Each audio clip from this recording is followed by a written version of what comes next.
बिस्मिल्लाहिर्रहमानिर्रहीम। अस्सलाम वालेकुम प्यारे बच्चों। हिस्से शायरी के इस हिस्से में आज हम गज़लियात का हिस्सा शुरू करेंगे। पहली गज़ल जो है वो वली दक्नी की गज़ल है। इससे पहले हम उनके अशार पढ़ेंगे, तो सबसे पहले हम उनके हालात ज़िंदगी और शायराना अज़मत के बारे में जानकारी हासिल करेंगे। पहले हम हालात ज़िंदगी देखते हैं।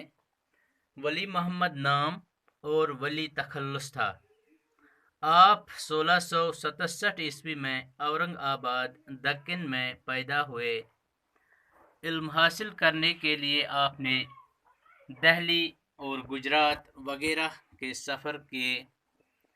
अहमदाबाद में शाह वजीउद्दीन की खानकाह में तालीम पाई। इसके अलावा दीगर सूफिया से भी फैज़ हासिल किया। वली की उम्र का बेशतर हिस्सा अहमदाबाद में गुजरा। शाह नूरुद्दीन सोहरवर्दी आपके पीर थे।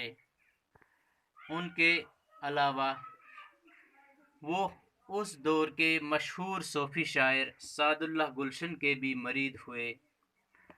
वली शाह का कलाम देखकर बहुत मुतासिर हुए।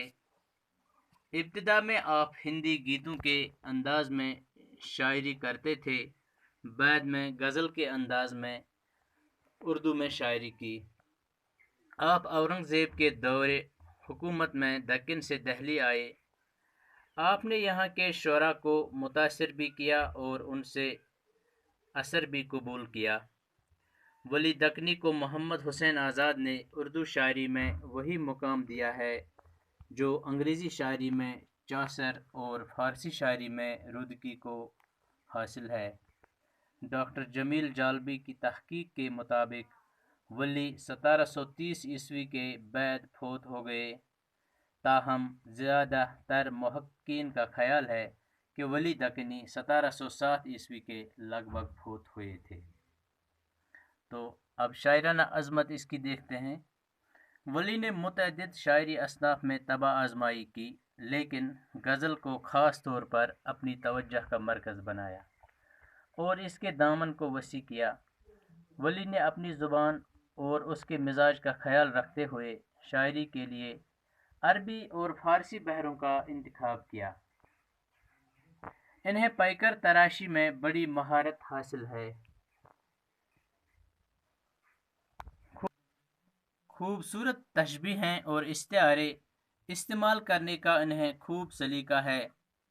अक्सर सनाया बदाया से भी काम लेते हैं, यानी वो नुकात सनाया व बदाया वो नुकात और बारीकियाँ जो नज़म में ज़ाहिर की जाएं उनको सनाया बदाया कहते हैं, से भी काम लेते हैं। जमाल परस्ती यानी हुस्न परस्ती हर जगह उनकी गज़लों को गुज़ा फराहम करती रही। उनके अशआर पढ़कर हसीनों के सरापा आँखों के सामने आ जाते हैं, यानी सरता पा, सर से पाँव तक।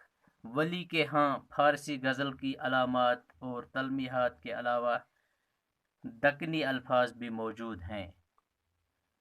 वली का सबसे बड़ा कारनामा यह है कि उन्होंने शुमाली हिंद के शायरों को गज़ल गोई की तरफ माइल किया। वली के यहाँ इखलाकी मज़ामीन भी मिलते हैं, मगर उनका अंदाज़ मुख्तलिफ है। उनकी गज़लों में हिंदुस्तानी रंग और तहज़ीब की पूरी झलक मिलती है। वली अपने ज़माने के नुमाइंदा शायर थे। तो ये थी इसकी शायराना खुसूसियात। तो कल इंशाअल्लाह इनकी गज़लियात पढ़ते हैं। शुक्रिया।